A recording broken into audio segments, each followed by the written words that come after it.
शिजा के चाचा दर्द में चीख रहे थे और शार्दुल उन पर कोई दया दिखाने के मूड में नहीं लग रहा था। उसकी चाची व्यथित थी और उसने शुद्ध खून वाले पिशाच शार्दुल से अपने पति को छोड़ देने की याचना करने की कोशिश की थी। शिजा को उनका दर्द देखकर तकलीफ हुई, लेकिन अभी कुछ ही देर पहले उन्होंने जो शब्द शिजा से कहे थे उन्हें याद करके शिजा का मुंह कड़वाहट से भर गया। अब शिजा को उन दोनों के लिए कुछ भी महसूस नहीं हो रहा था।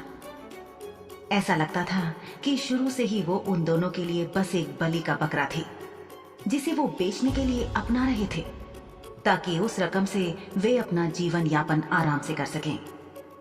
ये एक सच था कि शिजा ने वर्तमान में अच्छे कपड़े और जूते पहन रखे थे और उसे काम नहीं करना पड़ता था, लेकिन इसका मतलब ये नहीं था कि उसे वो सब करने की आजादी थी जो वो करना चाहती थी। एक इंसान होने से उसकी स्थिति समाज में एक गुलाम बन जाने की वजह से बहुत गिर गई थी। अब लोग उसका सम्मान नहीं करते थे, जिससे उसे पीड़ा होती थी। अपनी पूरी जिंदगी में शिजा और उसकी मां को बहुत परेशानी हुई। छोटी उम्र से ही शिजा का कोई जीवन नहीं था। लोग उससे दूरी बनाकर रखते थे ताकि कोई बाहर का व्यक्ति भी उससे बात ना करे, क्योंकि उसके गांव के लोग उसके परिवार से दूर रहना चाहते थे। ये उसके लिए समय का एक दर्दनाक दौर था, लेकिन उसने समय रहते लोगों की बातों से आंखें मूंद लेना और कान बहरे करना सीख लिया था। आखिरकार लोग तो हमेशा ही कुछ ना कुछ बोलते रहते थे। इन सबको वापस वर्तमान में लाते हुए शार्दुल ने ज़हीम के हाथ पर अपनी ताकत कम किए बिना और उसी पकड़ को जारी रखते हुए कहा, तुमने अभी अभी जो कहा उसे दोहराने की जहमत उठाओगे? ज्यादातर इंसान निश्चित रूप से घिनौने छोटे प्राणी हैं। क्या तुम अपनी भतीजी से ऐसे ही बात करते हो? चलो तुम्हें जरा तुम्हारे घर से बाहर ले चलें। ज़हीम को थामे शार्दुल सबसे पहले घर से बाहर निकला और फिर उसके पीछे पीछे शिजा और जमीला बाहर निकले। घर के बाहर ग्रामीणों की भीड़ लगी हुई थी। वे सब अपने हाथों में फावड़ा, कुदाल जैसे औजारों को हथियार की तरह इस्तेमाल करने के लिए लाए थे ताकि पिशाच का पीछा किया जा सके और उसे डराया जा सके। मेहमानों के आने से नाखुश होने वाले लोग। कुछ लोगों ने जंगल में से उठाई लकड़ियों को आग लगाकर ऐसे पकड़ रखा था मानो वो शार्दुल को डरा देगी। इस बात से शार्दुल को पता लगा कि बहुत सी चीजों के संबंध में गांव के लोग कितने जाहिल थे। अपने हाथ में फावड़ा लिए हुए गांव के एक आदमी ने शार्दुल से कहा, अगर तुम मरना नहीं चाहते हो तो ज़हीम को छोड़ दो पिशाच। बहादुरी एक अच्छा गुण है, लेकिन ये तब बेवकूफी कहलाती है जब आप आपके सामने कौन है इस बात को जाने बिना ही भिड़ जाते हैं। हर पिशाच शुरू में ऐसे ही कहता है, फिर जब हम अपने इस गांव में प्रवेश करने वाले पिशाच को घेर कर उसे बाहर भगा देते हैं तो उसके विचार बदल जाते हैं। शार्दुल ने अपनी नजरें घुमाकर चारों तरफ देखा। एक व्यक्ति की तलाश में शार्दुल की निगाहें इकट्ठी हुई भीड़ को जैसे खंगाल रही थी। आखिरकार शार्दुल को वो आदमी दिख गया। इस गांव का प्रधान शार्दुल की नजरों से बचने के लिए एक आदमी की आड़ ले रहा था। ये पता लगाना आसान था कि वही प्रधान था, क्योंकि गांव के अन्य लोगों की तुलना में प्रधान संपन्न था। शार्दुल सोच रहा था कि प्रधान इस तरह से क्यों छुप रहा था। अरे ग्राम प्रधान जी, आप जरा आगे आएं।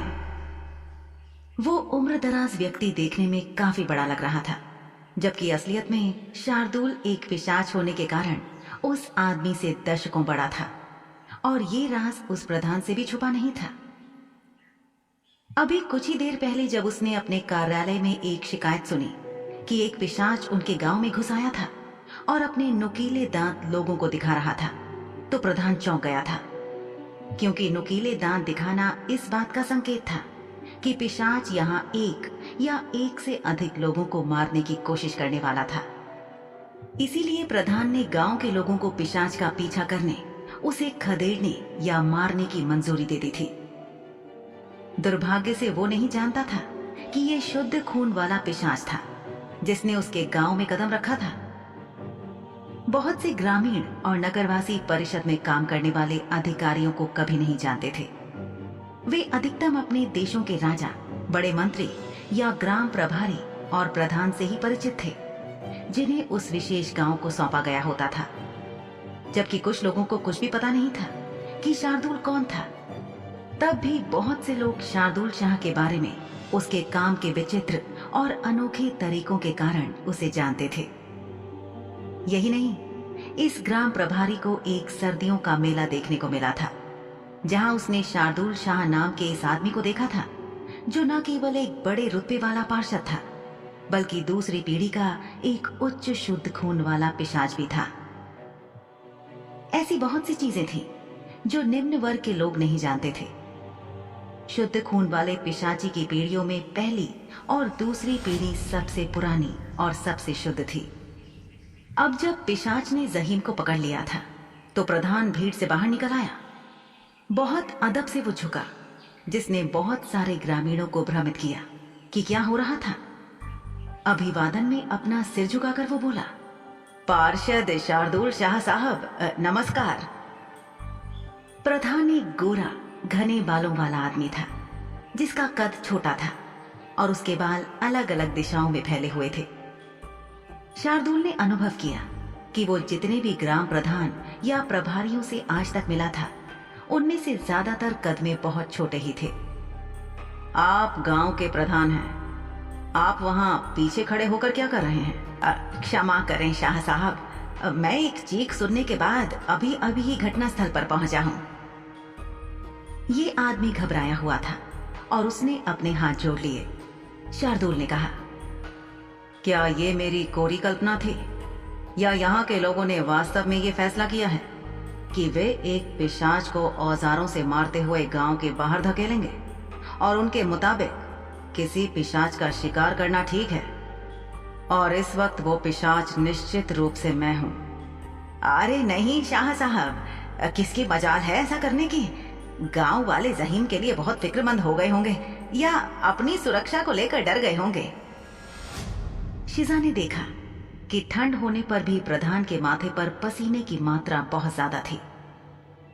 इस गैर जिम्मेदार आदमी की चीख को सुनकर आप सब यहां एक पल में ही पहुंच गए। बड़े तेज और फुर्तीले हैं आप। शार्दुल ने अपनी उंगलियों से जहीम का हाथ हिलाया, जिससे वो दर्द से कराह उठा। हमें शायद इन लोगों को पहरेदार बना देना चाहिए। मुझे संदेह है कि यहां जो मौजूदा तैनात पहरेदार है, वो भी इतने फुर्तीले होंगे। आप क्या कहते हैं प्रधान जी? गांव में क्या हुआ था, ये अच्छी तरह से जानकर शार्दुल व्यंग्यात्मक हो रहा था। श्यामला की भूमि में मुख्य रूप से मनुष्यों की तुलना में पिशाच शामिल थे। बहुत कम गांव में सिर्फ इंसान ही रहते थे, और ये इंसानों वाले गांव ज्यादातर मैदानी इलाकों में थे। परिषद और अधिकांश पार्षद मिलकर इंसानों और पिशाचों के बीच शांति बनाए रखने पर काम कर रहे थे। हालांकि इस समय चुड़ैलों को इसमें शामिल नहीं किया गया था, लेकिन ऐसा वादा किया गया था कि भविष्य में जनता के साथ साथ पार्षद भूमि को और अधिक सामंजस्यपूर्ण बनाने का काम करेंगे। लेकिन फिर बीच में ऐसे लोग थे जिन्होंने उन आदेशों का पालन नहीं किया जो सीधे परिषद के उच्च अधिकारियों द्वारा दिए गए थे। जहीम को दर्द में देखकर प्रधान ने शार्दुल से सवाल करने के लिए हिम्मत जुटाई। पार्षद शाह साहब, अगर आपकी आज्ञा हो तो क्या मैं पूछ सकता हूं, उस आदमी ने क्या किया है जिसके लिए आप उसे दंडित कर रहे हैं? शार्दुल ने असमंजस में अपना सिर झुका लिया। उसे दंड दे रहा हूं? मैं तो केवल उसके साथ खेल रहा हूं। सजा तो अभी आप देंगे, मैं नहीं। आखिरकार इस गांव की जिम्मेदारी आपकी है, मेरी नहीं, है ना? जी हाँ शाह साहब। प्रधान अदब से झुककर दोहरा हो गया। शार्दुल ने भीड़ से पूछा, आप में से किस किस की बेटियां हैं? अपने प्रधान के मुंह से शार्दुल के लिए पार्षद शब्द सुनकर बहुत से गांव वालों के तेवर ढीले पड़ गए थे। उनमें से बहुतों ने अपने औजारों का रुख नीचा कर दिया, जिससे अब वे थोड़े विनम्र दिख रहे थे। लेकिन साथ ही उनके मन में थोड़ा डर भी था कि ये एक पिशाच था जो उनके गांव में तबाही मचाने आया था। उनमें से बहुतों ने शार्दुल के सवाल के जवाब में हाँ कहा, लेकिन कईयों के मन में सवाल उठे कि आखिर उनकी बेटियों के बारे में क्यों पूछा जा रहा था। तभी शार्दुल ने आगे कहा, इस जहीम नाम के आदमी ने जमीला नामक इस महिला के साथ मिलकर आप सबकी बेटियों को एक गुलाम खाने को बेचने का फैसला किया है। भीड़ में एक बड़बड़ाहट उठी जो जल्द ही गुस्से में बदल गई। एक आदमी चिल्लाया, ऐसा नहीं हो सकता, वे सालों से यहां हमारे साथ रह रहे हैं। एक दूसरा आदमी बोला, आप हमें एक दूसरे के खिलाफ भड़काने के लिए ऐसा कह रहे हैं। यह सही है, इस गांव के लोग ऐसा अपराध कभी नहीं करेंगे। शार्दुल मुस्कुराया। उसे गांव वालों पर तरस भी आया और हंसी भी। वो बोला, इतना भरोसा? मुझे नहीं लगता कि दुकान में सब्जी खरीदने गई कोई महिला गुणवत्ता की जांच किए बिना भी सिर्फ भरोसे के आधार पर सब्जियां खरीदती होगी। एक आदमी ने अभी भी अपने हाथ में जलती हुई लकड़ी पकड़ रखी थी। वो चिल्लाया कि शार्दुल केवल गांव वालों में फूट डालने की कोशिश कर रहा था।